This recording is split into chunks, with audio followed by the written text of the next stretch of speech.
बिहार के मजदूरों के साथ हिंसा मारपीट की कुछ वीडियोस वायरल हुई और बाद में तमाम खबरें गलत साबित हो रही हैं। इस तरह की भी बात हो रही है और उस पर एक नया विवाद खड़ा हो गया। बिहार पुलिस ने एफआईआर भी दर्ज किया और अब पुलिस को कुछ आरोपियों की तलाश है।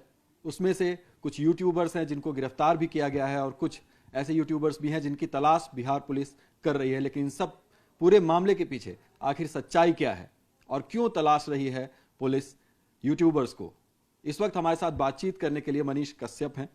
किसी परिचय के मुहताज नहीं है और सबसे ज्यादा तलाश आप ही की है पुलिस को और आप भगोड़े साबित हो गए, एक तरह से वांटेड हैं इस वक्त। क्या कहेंगे इस पूरे प्रकरण पे? सबसे पहले मैं कहना चाहता हूं कि नेशनल मीडिया में आपका पहला चैनल है जिसने एक आम आदमी को अपनी बातों को रखने का मौका दिया और हर चैनल को ये करना चाहिए। छोटे छोटे यूट्यूबर पे एफआईआर हो रहा है। छोटे छोटे यूट्यूबर की तलाश जो है बिहार पुलिस कर रही है। आरजेडी के एक नेता हैं, डॉक्टर अनिल सहनी नाम है उनका। अपने आप को लिखते हैं पूर्व विधायक, पूर्व सांसद। 28 फरवरी को उन्होंने एक पोस्ट किया था, आप देख सकते हैं यहाँ पे सामने। 28 फरवरी को आरजेडी के ही नेता हैं। उन्होंने साफ साफ लिखा था कि तमिलनाडु में बिहारी मजदूर भाइयों के साथ हो रहे अत्याचार, जिसमें हमारे कुडनी प्रखंड के भी मजबूर भाई शामिल हैं। उन्होंने पप्पू यादव जी ने 28 फरवरी को ट्वीट किया था। उसके अलावा जो है 21 फरवरी को अमर उजाला में खबर चला था। लेकिन कार्रवाई जो है यूट्यूबर पे हो रहा है। बिहार विधानसभा में इस पे हंगामा भी हुआ। नीतीश कुमार जी ने टीम का गठन करके जो है भेज दिया वहां पे तमिलनाडु में और एफआईआर हो रहा है यूट्यूबर पे। कहीं नहीं तो कहीं तेजस्वी यादव जी जो जंगल राज के राजकुमार अपने आप को घोषित करना चाहते हैं फिर से और जंगल राज 2 बिहार में लाना चाहते हैं, उन्हें जो है यूट्यूबरों से समस्या है। वो चाहते हैं कि यूट्यूबर जो है वो चुप रहें, मौन रहें, वो अपनी बातों को ना रखें और बिहार में जो है जंगल राज होते रहे। आप बताइए कि पटना में जो है पार्किंग विवाद में 50 राउंड गोली चलता है जिसमें 5 लोगों की हत्या हो जाती है। वो खबर दिखाने पे एफआईआर हो जाएगा। सरकार ने जो टीम तमिलनाडु भेजी उसी टीम ने ये निष्कर्ष दिया है कि वहां पर इस तरह की कोई घटना नहीं हो रही थी और उसके बाद ये भी साबित हुआ कि सोशल मीडिया पर जो कुछ वीडियोस सर्कुलेट किए गए वो फेक वीडियोस हैं। उन्हें स्क्रिप्टेड करके बनाया गया और पोस्ट किया गया और उसके बाद वो पोस्ट हुआ। कि वही टीम ये क्यों नहीं कह रहा है कि सारा वीडियो फेक है? जो टीम तमिलनाडु गया था वो बोल रहा है कि कुछ वीडियो फेक है।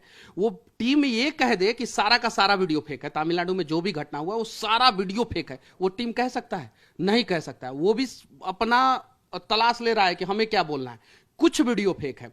तमिलनाडु में रेलवे ने ट्वीट किया था, एक आदमी जाता है और पूछता है आदमी से कि हिंदी हिंदी हिंदी और मारना शुरू करता है। 16 फरवरी का घटना है। तमिलनाडु में एक नेता जो है हिंदी भाषी लोगों के बारे में क्या बोलते हैं सबको पता है। वो न्यूज चैनलों पे चल रहा है, नेशनल न्यूज पे भी चल रहा है। वो बोल रहे हैं क्या कि मुझसे जितना होगा उतने लोगों को मैं मारूंगा पीटूंगा।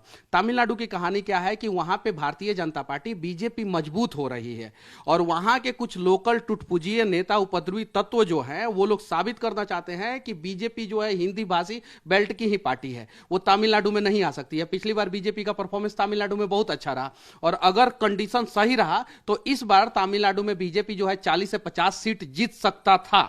लेकिन वो लोग जो है बीजेपी को बैकफुट पे, बीजेपी को बदनाम करने के लिए ये साजिश रचे और ये साजिश में जो है ना, क्या पता बिहार के जंगल राज के युवराज भी शामिल होंगे, चूंकि वो जाके स्टालिन के साथ केक काट रहे थे वो जाके, और इन्होंने करवाया होगा। वो जाके मजदूरों से क्यों नहीं पूछे? मजदूरों से पूछा जाए। जो आप मेरे से सवाल कर रहे हैं, आप जो प्रशासन ने मेरे ऊपर एफआईआर किया है उनसे पहले पूछिए कि मनीष कश्यप ने कौन से वीडियो में गलत बोला है। मेरा 8 मार्च के बाद की बात है, आपने सोशल मीडिया पर एक पोस्ट डाला जिसमें जिस वीडियो का आपने जिक्र किया, जिसका हवाला देते हुए आपने बात कही, वो वीडियो फेक साबित हो गई और वो व्यक्ति गिरफ्तार हो चुका है। आज किट में उसने अपनी गलती भी मान ली है कि हाँ उसने एक फेक वीडियो बनाई और उसने पोस्ट किया। आपने उसी वीडियो को अपने सोशल मीडिया पर शेयर किया, ऐसा आरोप है। फेक वीडियो, दूसरा एफआईआर हुआ ये जी। फेक वीडियो पे सरकार से सवाल करना, प्रशासन से सवाल करना क्या गुनाह है? देखिए मेरा पूरा ट्वीट को पढ़िए, मैं आपको दे दूंगा पूरा ट्वीट। मैंने इसमें साफ साफ लिखा है, देख सकते हैं कि तेजस्वी यादव जी चश्मा हटाकर इस फोटो को देखिए। मजदूरों के चेहरे पे घाव। जिस मीडिया ने रिकॉर्डिंग किया उसका मोबाइल नंबर भी है। जिस मीडिया ने रिकॉर्डिंग किया उसका मोबाइल नंबर है। पूछिए आप, अगर वीडियो झूठ है तो मीडिया वाले पे कार्रवाई कीजिए, वीडियो सच है तो इंसाफ होना चाहिए।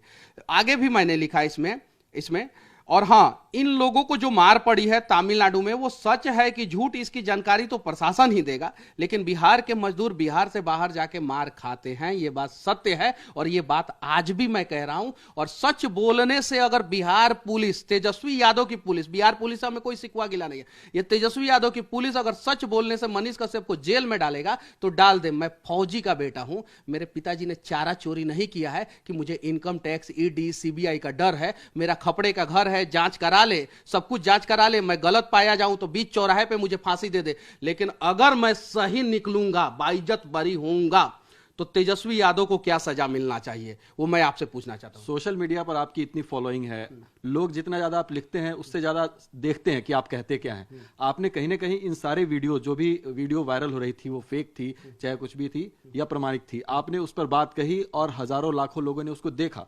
देखने के बाद पुलिस टीम भी गई, वहां पर जांच करके आई। पुलिस टीम अपने जांच में पाती है कि उसमें से बहुत सारे वीडियोज फेक है, जिसका इस्तेमाल किया गया एक प्रोपेगेंडा के लिए, जिससे कि लोगों के अंदर दहशत फैल सकती है। प्रोपोगेंडा नहीं है सर, यही समझने की जरूरत है। पहली बार बिहारी मजदूरों के ऊपर नेशनल न्यूज पे चर्चा हो रहा है। पिछले 70 साल से आज तक बिहारी मजदूरों के ऊपर नेशनल न्यूज पे चर्चा ही नहीं हुआ है।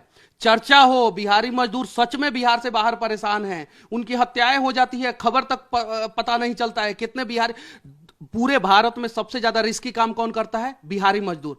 100 मंजिल पे जो है वो बिना सेफ्टी बेल्ट लगाए जो है एक रस्सी के सहारे चढ़ जाते हैं और बाहर से पूरा बिल्डिंग को साफ करते हैं, पेंट करते हैं।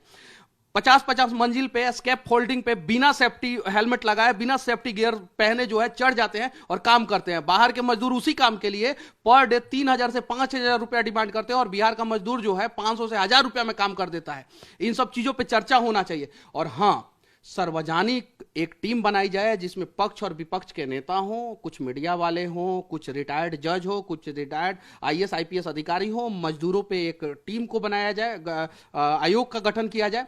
और हाँ, वो आयोग अगर मुझे गलत साबित कर दे तो मुझे फांसी पे लटका दिया जाए। और अगर आयोग जो है मुझे सही साबित करे कि मनीष कश्यप बिहार के गरीब, बिहार के युवा, बिहार के मजदूर के लिए लड़ा है और उसने सही काम किया है, तो तेजस्वी यादव को वही सजा मिलना चाहिए। मनीष, लेकिन आज की हकीकत यह है कि आपके ऊपर एफआईआर दर्ज की जा चुकी है, पुलिस आपकी तलाश कर रही है और आप जगह जगह छुपते हुए फिर रहे हैं। अगर आप सच हैं तो क्या आप पुलिस के सामने सरेंडर करेंगे या कोर्ट के सामने सरेंडर करेंगे? आप किस तरह से इसको काउंटर करेंगे? अपनी बातों को अगर मुझे रखने का मौका नहीं मिलता, आपके चैनल पे नहीं रख पाता, तो मेरी सच्चाई लोग कैसे जानते हैं? तेजस्वी यादव जी को सीबीआई ने सम्मन दिया, काहे नहीं हाजिर हो गए? काहे तेजस्वी यादव बोल रहे हैं कि सीबीआई, ईडी, इनकम टैक्स से हम नहीं डरते हैं? वैसे ही हम भी नहीं डरते हैं। हम बाहर हैं तब तो हम अपनी बातों को रख पा रहे हैं, नहीं रहते बाहर तो अभी तक तो आप भी हमारे बारे में चलाते कि मनीष कश्यप ने अफवाह फैलाया, मनीष कश्यप ने अफवाह फैलाया। जिस भी चैनल के भाई, पत्रकार, जो भी लोग चला रहे हैं कि मनीष कश्यप ने अफवाह फैलाया, उनसे मैं पूछना चाहता हूं कि वो अफवाह तो दिखाए ना। मेरा पूरा ट्वीट क्यों नहीं पढ़ा जा रहा है? मेरा आधा ट्वीट पढ़ा गया, पूरा ट्वीट नहीं पढ़ा गया और उस पर एक एफआईआर कर दिया गया।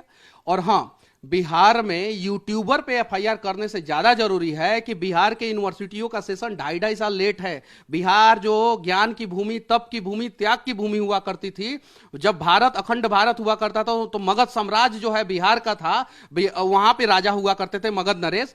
वो बिहार जो है आज मजदूरों का राज हो गया है। इस पे चर्चा नहीं हो रहा है, इन सब चीजों पे चर्चा होना चाहिए। और बिहार विधानसभा में इन सब चीजों पे चर्चा नहीं होता है। तेजस्वी यादव के लोग जो है इन सब चीजों पे चर्चा नहीं करना चाहते हैं, इसलिए तेजस्वी यादव जानबूझ के, तेजस्वी यादव जी हैं 33 साल के, मैं हूं 31 साल का, उनको सबसे ज्यादा डर युवा से लगता है। कन्हैया कुमार का जब तेजस्वी यादव नहीं हुए, चिराग पासवान का नहीं हुए, मुकेश सहनी का नहीं हुए, आज तक तेजस्वी यादव बिहार में एक युवा को सपोर्ट नहीं किए हैं, वो मुझे क्या सपोर्ट करेंगे? लेकिन आपको किसका डर है? आपको बिहार पुलिस का, बिहार सरकार का डर है कि अगर वो आपको गिरफ्तार कर लेते हैं तो आपके साथ ऐसा क्या हो जाए कि आप सामने नहीं आ रहे हैं? मुझे बिहार पुलिस का कतई डर नहीं है। मेरे पिताजी आर्मी में हैं, मेरे दादाजी जो है वो चीन के युद्ध में लड़ाई लड़े हैं। तेजस्वी यादव जांच कराएं, ये बात सत्य है कि नहीं? मेरे परदादा जो है स्वतंत्रता सेनानी रहे। जांच तो अभी फिलहाल इस बात की हो रही है ना कि आपने जो वीडियोस पोस्ट किए, आपने जो तमिलनाडु में बिहारी मजदूरों के बारे में खबर चलाई, वो कितनी प्रमाणित? मैं आपको एक बता दे रहा हूं, एक कि TV9 भारतवर्ष जो है फेक न्यूज चलाता है। तो फेक न्यूज चलाता कौन सा है वो तो पता चलना चाहिए ना। TV9 भारतवर्ष तो एक ऐसा चैनल है जिसने मुझे जैसे आदमी को अपने चैनल पे बोलने का मौका दिया। सच्चाई ये है। लेकिन आपके विरोधी क्या चला देंगे कि फेक चलाता है, आपके ऊपर एफआईआर हो जाएगा, तो फिर आप क्या कीजिएगा? मैं अगर कुछ गलत किया हूं, मैंने कुछ फेक काम किया है, तो वो पूरा प्रामाणिकता के साथ जो है ये लोग रखे ना कि मैंने कौन से वीडियो में गलत बोला। मैं आज भी बोल रहा हूं कि तमिलनाडु में बिहार के मजदूर मार खाए हैं, मैं उस बात से पीछे नहीं हट रहा हूं। मैं नेता नहीं हूं कि ये बोल दूं कि मेरी बातों को तोड़ मड़ोड़ के पेश किया गया है। मैं आज भी बोल रहा हूं कि बिहार के मजदूर बिहार से बाहर परेशान होते हैं, मार खाते हैं और मर भी जाते हैं तो उन्हें पूछने वाला कोई नहीं होता। मैं आज भी बोल रहा हूं। लेकिन मैंने तमिलनाडु गवर्नमेंट के बारे में कुछ नहीं बोला, मैंने तमिलनाडु के लोगों के बारे में नहीं बोला। मैं हर बात के लिए जिम्मेदार जो है ना 33 साल से चाचा भतीजा जी की जो सरकार है बिहार में, उनसे सवाल पूछा। और खास सवाल के घेरे में आप भी हैं तो आपसे भी सवाल पूछे जाएंगे ना कि आखिर क्यों इस प्रकरण के पूरे केंद्र में आप आ गए हैं, क्योंकि आपकी बिहार में इतनी फॉलोइंग है, लोग आपको देखते हैं। अब आगे आप अगर कुछ भी अपने मीडिया पे पोस्ट करते हैं तो आखिरकार अगर उसमें कुछ गलत साबित होता है, एफआईआर दर्ज होती है और पुलिस तलाश करती है तो जांच में तो शामिल होना वही मैं बोल रहा हूं ना कि मुझे गलत तो पहले साबित तो कीजिए। मैं जैसे सपोज किसी चैनल को बोल दिया कि वो गलत है, तो वो गलत क्या किया वो तो साबित होना चाहिए। जांच में भी शामिल होना पड़ता है। इसके पहले आज तक बिहार के मजदूरों के लिए किसी ने आवाज उठाया है क्या? कसम से आप लोग बताइए। पहली बार बिहार के मजदूरों के ऊपर चर्चा हो रहा है। ये लोग चाहते ही नहीं कि बिहार के मजदूरों का भला हो। जो बिहार के मजदूर 500 रुपया में काम करते हैं, वहीं बाहर के मजदूर, वहां के लोकल मजदूर जो है 1200 से 1500 रुपया डिमांड करते हैं। सस्ते बिहार के मजदूर हर एक इंडस्ट्री को चाहिए। एक और मैं काली सच्चाई आपको बताना चाहता हूं कि जो गल्फ कंट्री है वहां पे बिहार के मजदूर 15 से 20 हजार रुपया में जो काम कर देते हैं, वहीं दूसरे राज्य के मजदूर उसके लिए 40 से 45 हजार रुपया डिमांड करते हैं। वहां पे बिहार के मजदूरों का पासपोर्ट जब्त कर लिया जाता है। रोते रहते हैं बिहार के मजदूर, काम करवाते रहता है वहां का सरकार, वहां का ठेकेदार। ये ठेकेदारों की दलाली, नेताओं का भ्रष्टाचार के वजह से बिहार जो है मजदूरों का राज बन गया। और उन मजदूरों के लिए पहली बार मनीष कश्यप आवाज उठाया है तो दलाल और भ्रष्ट लोगों को तो तीखा लगेगा ही, और वो लोग एफआईआर करवाएंगे ही। जवाब दूंगा मैं, इनके एफआईआर से डरने वाला नहीं हूं। जवाब दूंगा और लगातार दूंगा और ऐसे ही देते रहूंगा। बिहार के मजदूरों की आप बात करें, लेकिन बहरहाल बात तमिलनाडु की और बिहार की हुई, क्योंकि इसी पर चर्चा चल रही है। अगला कदम आपका क्या होगा? कैसे आप अपने आप को जस्टिफाई करेंगे? क्योंकि आपके सोशल मीडिया पर कोई भी गलत कंटेंट, चाहे किसी भी मीडिया के द्वारा वो सर्कुलेट किया गया, लेकिन आपने उसको शेयर तो किया, ये गलती मानते हैं? देखिए, मैं गलती कैसे मान लूं? वो मेरा ट्वीट पूरा पढ़िए आप। मैंने साफ साफ लिखा। देखिए, टेक्स्ट से ज्यादा विजुअल का इंपॉर्टेंस होता है। आप भी इसी फील्ड में आप जानते हैं। विजुअल लोगों के ज्यादा दिमाग में पहले आता है। तो सभी मीडिया वालों पे एफआईआर होना चाहिए। अमर उजाला जो 21 तारीख को खबर चलाया उसके ऊपर भी एफआईआर होना चाहिए। 21 फरवरी का खबर है अमर उजाला का। मेरे से पहले जिन जिन मीडिया वालों ने खबर चलाया उन सब पे एफआईआर होना चाहिए। गलत गलत थंबनेल लगा के जो है, मेरे से जितने पहले खबर जिन जिन लोगों ने चलाया है सबके ऊपर एफआईआर हो। मेरे से पहले जितने नेता ने ट्वीट किया है, पोस्ट किया, सबके ऊपर एफआईआर हो। मेरे से पहले जिन जिन लोगों ने विधानसभा में जाके हंगामा किया है, बोला है कि बिहार के मजदूर मार खा रहे हैं, उन लोगों पर भी एफआईआर होना चाहिए। भाई क्यों मनीष कश्यप पे क्यों? क्या रीजन है? मनीष कश्यप का मुंह क्यों बंद करना चाहता है ये लोग? बिहार में सबसे ज्यादा सब्सक्राइबर वाला मेरा चैनल है, सबसे ज्यादा फॉलो किया जाने वाला मैं रिपोर्टर हूं, सबसे ज्यादा वीडियो वायरल होता है। इसलिए जो है सरकार मेरा मुंह दबाना चाहता है, बंद करना चाहता है। मैं आज फिर से कहना चाहता हूं कि मैंने कोई अपराध नहीं किया है, और बिहार के मजदूर, बिहार के गरीब और बिहार के छात्रों के लिए लड़ना अगर इस सरकार के नजर में अपराध है तो मनीष कश्यप ऐसा अपराध बार बार करेगा, और वो बिहार के लिए करेगा, बिहार के भलाई के लिए करेगा, बिहार के विकास के लिए करेगा। आपने बताया सबसे ज्यादा फॉलोइंग है, सबसे ज्यादा व्यूअरशिप है, सब्सक्रिप्शन है। यही एक जरूरी फैक्टर हो जाता है, क्योंकि दो स्टेट की सरकारें सामने आकर कह रही हैं कि उनके राज्य में इस तरह की कोई बात नहीं। बिहार के मजदूर जाते हैं वहां पर, बिहार सरकार सामने आकर कह रही है कि कोई दिक्कत नहीं। तमिलनाडु की सरकार कह रही है कि हमारे यहाँ बिल्कुल सुरक्षित। आपसे विनती करना चाहता हूं कि TV9 भारतवर्ष जो है निष्पक्षता के साथ रिपोर्टिंग करते रहता है। हम लोग भी देखते हैं। बिहार में व्यूअरशिप जबरदस्त है TV9 भारतवर्ष का। एक बार जाइए, आप पूछिए मजदूरों से, बात सत्य है कि झूठ है। झूठ बोल देंगे ना तो मैं आपके चैनल पे आके जो है माफी मांग लूंगा। अगर मजदूर बोल दिए कि नहीं मनीष कश्यप अफवाह फैलाया, झूठ बोला है, जाके पूछिए वहां पे। आपका जो है ऑल इंडिया जो है चैनल चलता है, बहुत सारा चैनल है आपका, आपके पास संसाधन है, आपके पास सब कुछ है। आप लोग जाइए एक बार बिहार, प्लीज, हाथ जोड़ के विनती करना चाहता हूं मैं। आप लोग जाइए, और मुझे पूरा यकीन है कि TV9 भारतवर्ष जो है बिहार के मजदूरों के ऊपर कवर करेगा ना, तो बिहार के मजदूर जो है आप लोगों का सदा आभारी रहेंगे। देखिए मेरा रुआ रुआ खड़ा हो रहा है। आप जाइए प्लीज, और वहां पे अगर मेरे बारे में गलत रिपोर्ट हो, वहां के मजदूर कह दें कि मनीष कश्यप गलत है, मनीष कश्यप ने झूठ बोला है, तो मैं आपके चैनल पे आके माफी मांग लूंगा और रिपोर्टिंग करना, पत्रकारिता करना छोड़ दूंगा मैं। जिस सोशल मीडिया पर आपको बहुत अप्रिशिएट भी किया जाता था, आज उसी सोशल मीडिया पर एक स्प्लिट है। बहुत सारे लोग आपके खिलाफ भी पोस्ट कर रहे हैं, कह रहे हैं कि आपको जल्दी से जल्दी गिरफ्तार किया जाना चाहिए, पुलिस को आपको जल्दी से जल्दी गिरफ्तार करना चाहिए। जिंदगी में विरोधी होते हैं, 10% लोग विरोध कर रहे हैं तो 90% लोग प्यार भी दिखा रहे हैं। सोशल मीडिया पे जो प्यार मिल रहा है मुझे, वो भी आप लोग दिखाइए और उस चीज को भी देखिए। और उन सब चीजों से ज्यादा इंपॉर्टेंट है, आप अगली बार मुझे बुलाएंगे, मैं आपके पास आऊंगा, मैं आपके सारे कड़वे सवालों का जवाब देने के लिए तैयार हूं। लेकिन एक बार बिहार जाइए, आप बिहार पे रिपोर्टिंग कीजिए। मैं आपसे हाथ जोड़कर विनती करना चाहता हूं, मुझे इस देश के जितने भी युवा पत्रकार हैं जो बिहार के लिए अपने दिल में जो है 1% भी प्यार रखे हुए हैं, उनसे विनती करना चाहता हूं कि जाइए, बिहार के लोगों का हालत देखिए, बिहार के मजदूरों की लाचारी देखिए।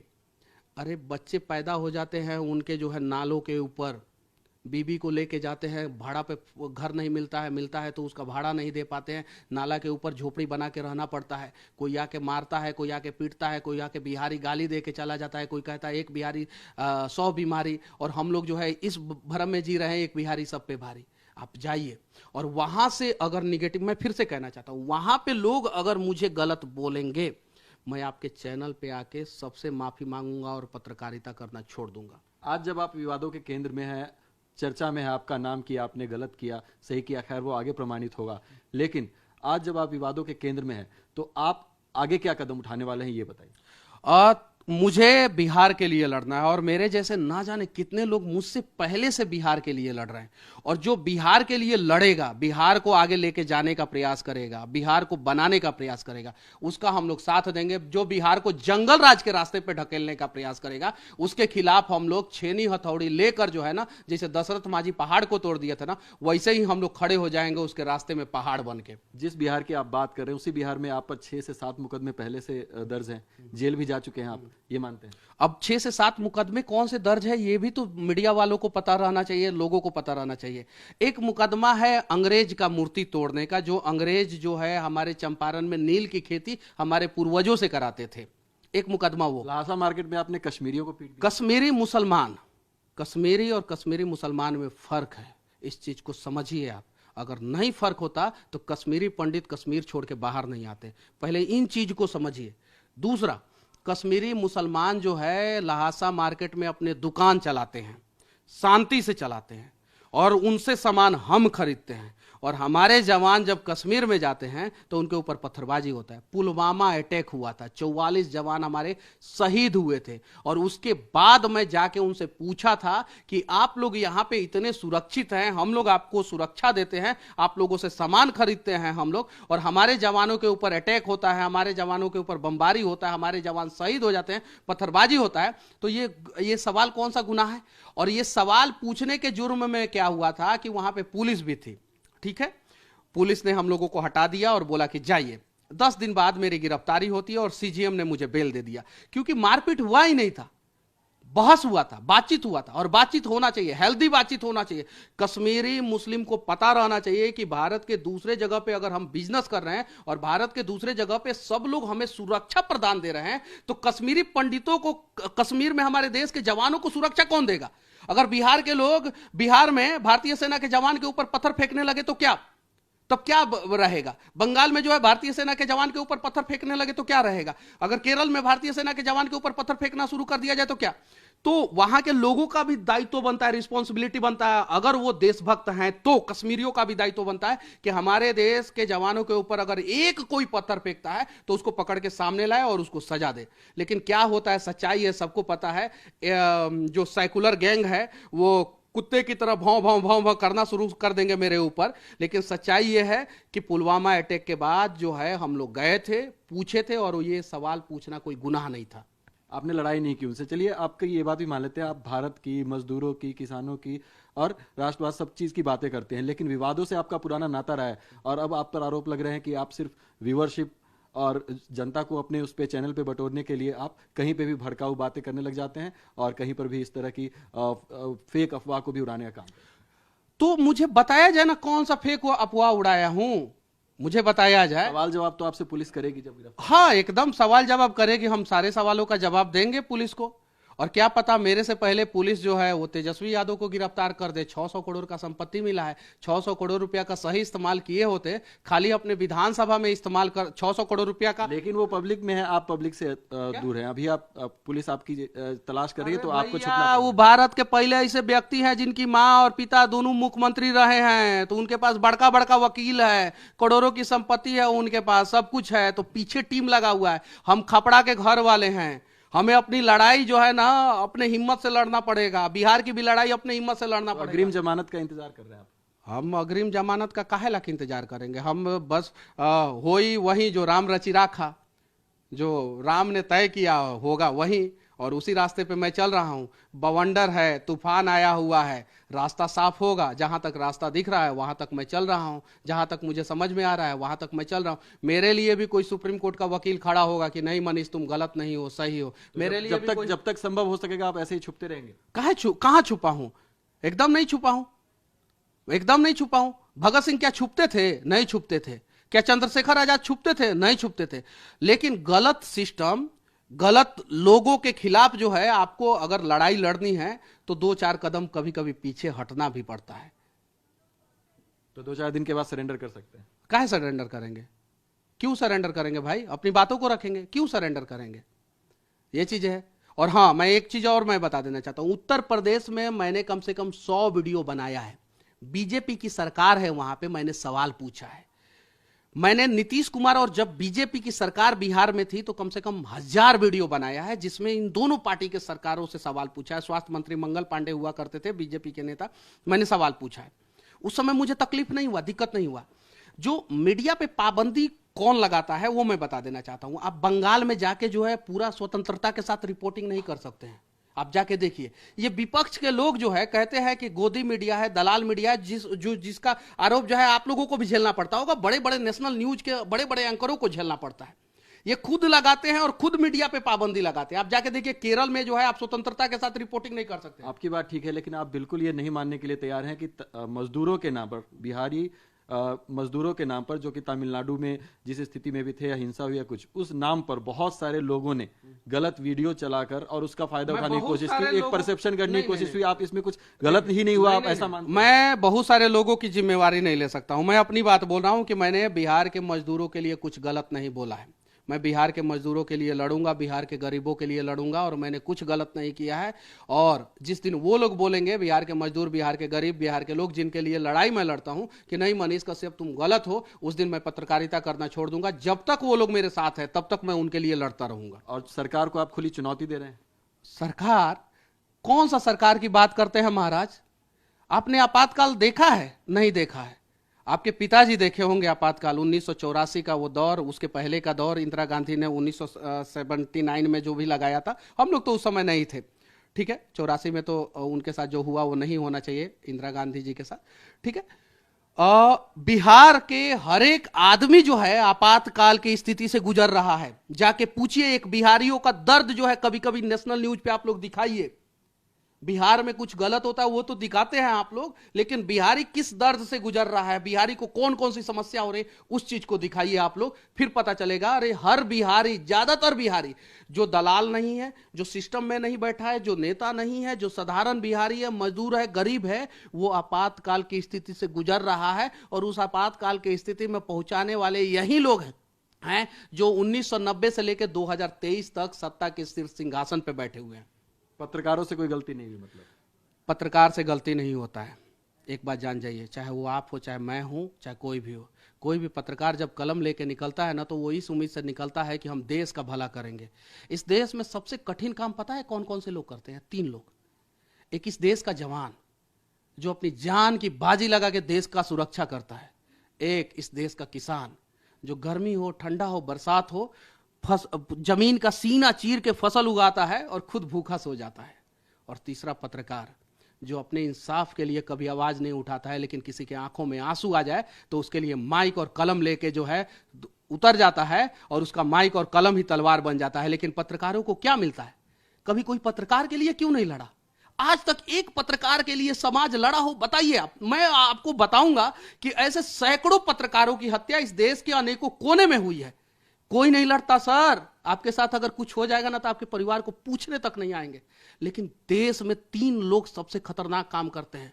कभी कोई दलाल पत्रकार बोलता है, कभी कोई गोदी मीडिया बोलता है, लेकिन पत्रकारों का दर्द, पत्रकारों का दशा, पत्रकारों की स्थिति समझने के लिए कोई तैयार नहीं होता है। लेकिन अब सवाल ये भी होने लगे हैं कि क्या यूट्यूबर्स व्यूअर्स पाने के लिए गलत भी करते हैं, फेक भी चलाते हैं और वीडियोस भी स्क्रिप्ट करते हैं, क्योंकि इस तरह की चीजें अब साबित हो चुकी हैं। आरोपी ने अपना आरोप भी कबूल किया। देखिए, नेता वोट पाने के लिए झूठ बोलते हैं कि सच बोलते हैं वो सबको पता है। फिल्में बनती है वो सच बनती है कि झूठ बनती है वो सबको पता है।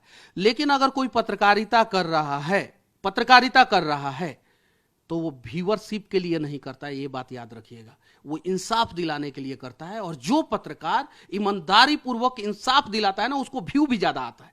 तो लोग आरोप भी लगाते हैं कि व्यूअरशिप के लिए पत्रकार कर रहा है। व्यूअरशिप, पत्रकार कभी व्यूअरशिप के लिए नहीं लड़ता है, और व्यूअरशिप के लिए लड़ना होता ना तो हम लोग पत्रकारिता नहीं करते। लेकिन इस प्रकरण में चैनल चालू करते, इस पूरे प्रकरण में एक स्क्रिप्टेड वीडियोस तो पोस्ट की गई ना, फेक वीडियोस तो पोस्ट की गई ना। क्या पता मुद्दा से भटकाने के लिए कुछ साजिश करके उस वीडियो को बनवाया गया होगा। क्या पता तेजस्वी यादव के लोगों ने ही बनवाया होगा उस वीडियो को, ताकि इस वीडियो को बनवा देते हैं, मनीष कश्यप ट्वीट कर देगा और उसके बाद से जो है विवाद हो जाएगा। ये चीज है। ऐसा भी हो सकता है ना, जो आरोप मेरे ऊपर लग रहा है ये आरोप तो वो लोग भी करवा सकते हैं ना, करवा सकते हैं कि नहीं। मुद्दा से डाइवर्ट करने के लिए ऐसा कर सकता है कि नहीं सरकार, एकदम बिल्कुल कर सकता है। और सरकारें ऐसा करती है कि नहीं करती है, सारे मीडिया वाले को पता है, देश के सभी लोगों को पता है। अगर मुझे पता रहता कि ये स्क्रिप्टेड वीडियो है, मैं पोस्ट नहीं करता। मुझे यह पता था कि बिहार का कोई व्यक्ति है, वो दर्द में है, उसका इंसाफ मिलना चाहिए, इसलिए मैंने पोस्ट किया। और मैंने लिखा कि प्रशासन जांच करे, अगर गलत है तो इसका मोबाइल नंबर है उसको फोन करे और वीडियो टेक डाउन कराए, हटवाए। मैंने ये सब भी लिखा। देखिए, आधा बात को समझ के जो है ना, किसी को पूरा दोषी नहीं ठहरा सकते आप। पूरी बातों को समझिए और फिर इंसाफ कीजिए कि वो आदमी दोषी है कि सही है। सर, आखिरी सवाल आपसे ये कि गलती मान लेंगे या लड़ते रहेंगे? लड़ते रहेंगे, लेकिन उससे पहले आपसे एक सवाल पूछूंगा। सर, आप युवा हैं, बिहार जाएंगे कि नहीं? आपका चैनल बिहार जाएगा कि नहीं? बिहार के मजदूरों का, गरीबों का दर्द दिखाएगा कि नहीं? बिहार के छात्रों का दर्द दिखाएगा कि नहीं? इस सवाल का जवाब दे के आप जाना सर। बिल्कुल। पुलिस आपको ढूंढ रही है और उस राज्य के उप मुख्यमंत्री को आप धमकी देते हैं कि अगर आप गिरफ्तार हुए और जेल गए तो जेल से निकलने के 160 दिन के अंदर आप सरकार गिरा देंगे। ये किस बिना पे कहते हैं? मैंने बोला था कि 2025 में जो है तेजस्वी यादव को मुख्यमंत्री नहीं बनने देंगे, और अगर जेल गए तो 180 दिन के अंदर अंदर उनकी सरकार गिरा देंगे। और ये बात सत्य है। 9वीं फेल आदमी, जिनके पिताजी और माताजी भारत के पहले ऐसे राजनेता हैं जिनके माता पिता दोनों मुख्यमंत्री रहे हैं, वो आदमी बिहार का उप मुख्यमंत्री बन गया है और मुख्यमंत्री बनने का सपना देख रहा है। वो बिहार को बचाने का सपना नहीं देख रहा है। जो आदमी पढ़ने गया तो पढ़ाई में फेल हो गया, उसके बाद से वो क्रिकेट में गए तो क्रिकेट में फेल हो गए। अब बिहार की राजनीति में आके बिहार का भविष्य चौपट कर रहे हैं। उनको हम लोग ज्यादा दिन तक बिहार का भविष्य चौपट करने नहीं। लेकिन वो उप मुख्यमंत्री तो लोकतांत्रिक व्यवस्था के तहत ही बने हैं ना, कोई व्यवस्था का नियम तो तोड़ के वो बने नहीं है। आप किस आधार पे कह रहे हैं? लोकतांत्रिक व्यवस्था के तहत ही 2025 में तेजस्वी यादव जो हैं वो सरकार नहीं बना पाएंगे। लोकतांत्रिक व्यवस्था के कारण ही मैं बोल रहा हूं। आपके पास किनका समर्थन है कि आप इस बात को इतने कॉन्फिडेंस के साथ कह सकते हैं? ऊपर वाले का, भगवान का, समझे, जनता का, लोगों का। और हाँ, मुझे राजनीति में कोई इंटरेस्ट नहीं है, मैं फिर से कह देना चाहता हूं। लेकिन जो बिहार के लिए करेगा उसके साथ हैं, और जो बिहार को बर्बाद करेगा उसके खिलाफ है। और तेजस्वी यादव जी बिहार को बर्बाद कर रहे हैं। ईडी, इनकम टैक्स और सीबीआई ने ये साबित कर दिया है। अभी घर में सोना पकड़ा गया है, विदेशी करेंसी पकड़ा गया है, और ना जाने कितने लाख रुपया पकड़ा गया है, करोड़ रुपया, और कितने करोड़ का बेनामी संपत्ति पकड़ा गया है। अगर उसका सही इस्तेमाल किए होते तो ना जाने बिहार में कितने युवाओं को। लेकिन आप एक पॉलिटिकल पार्टी के नेता के खिलाफ इस तरह से मोर्चा खोलेंगे और सीधे सीधे उनको कन्फ्रंट करेंगे तो इसके राजनीतिक मायने भी निकाले जाएंगे। हो सकता है लोग ये भी कहें कि विपक्ष का सपोर्ट है। आप एक बात मैं आपसे पूछना चाहता हूं, अगर देश के किसी भी कोने में गलत होता है तो टीवी 9 भारतवर्ष उस गलत के खिलाफ अपना माइक लेके खड़ा होता है कि नहीं होता है? वैसे ही बिहार में अगर कोई पार्टी गलत करे, कोई सरकार गलत करे, कोई नेता गलत करे तो उसके खिलाफ खड़ा हो जाना क्या गुनाह है? मैं ऐसे लोगों के खिलाफ खड़ा हूं, क्योंकि मुझे पूर्वज से ही मुझे ये संस्कार मिला है। मेरे परदादाजी जो है अंग्रेजों के खिलाफ खड़े हुए, मेरे दादाजी चीन के खिलाफ खड़े हुए, मेरे पिताजी पाकिस्तान के खिलाफ खड़े हुए हैं, और मैं बिहार को बर्बाद करने वाले नेताओं के खिलाफ खड़ा हूं। आप पर मुकदमा दर्ज हो गया, आपको पुलिस ढूंढे, इसलिए आप सरकार को गिराने का काम करेंगे? ऐसा कुछ नहीं है। मुकदमा से डरने उड़ने वाले लोग हम लोग नहीं है। कोई अपराध किए हैं, हत्या जो किया है वो तो आरजेडी में विधायक है, रेप जो किया है उसका ये लोग सपोर्ट करते हैं, जो चोरी किया है, बिहार को लूटा है, वो आरजेडी पार्टी में है। हम कौन सा गुनाह कर दिए हैं भैया? हम कौन सा हीरोइन गांजा का तस्करी करते हैं, कौन सा हत्या कर दिए हैं, कौन सा रेप कर दिए हैं, कौन सा किसी का पैसा लेके भाग गए हैं? हमको किस बात का डर है? हाँ, लेकिन अपनी बातों को रखना है मुझे, और इसलिए जो है मैं जो भी कर रहा हूं वो सोच समझ के कर रहा हूं।